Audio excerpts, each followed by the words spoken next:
Final గా అయితే తాటికాయలు తీస్తాము. ఈ తాటికాయలతో మంచిగా జ్యూస్ చేయబోతున్నాం.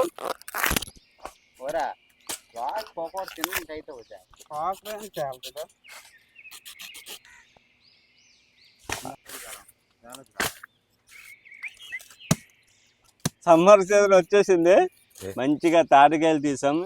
ఈ తాటికాయలతో మంచిగా జ్యూస్ చేయబోతున్నాం.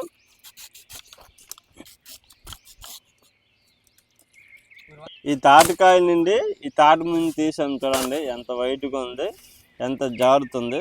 చూడండి ఈ తాటి ముంజిని తాటి ముంజలు వేసేస్తున్నాం. పాలకు మిక్స్ చేసుకుందాం. తర్వాత సబ్జీ గింజలు, తగినంత పంచదార వేసుకుందాం. వేసి మంచిగా మిక్స్ చేసుకుందాం.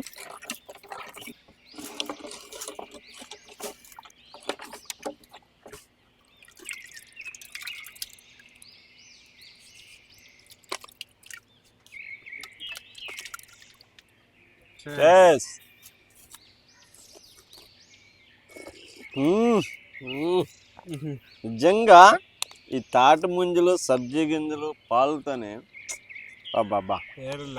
కూలింగ్ తో తాగుతుంటే ఎక్సలెంట్ ఉంది. సూపర్.